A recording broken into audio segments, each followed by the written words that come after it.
जय Shri Ram. Biren टेच 939 YouTube channel को आपण मानक स्वागत जनाऊँगी।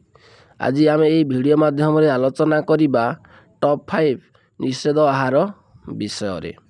प्रथम क्षीर सहित माछ मांस लुण और आचार खाइबे नहीं। द्वितीय माछ सहित चीनी एवं महू खाइबे नहीं।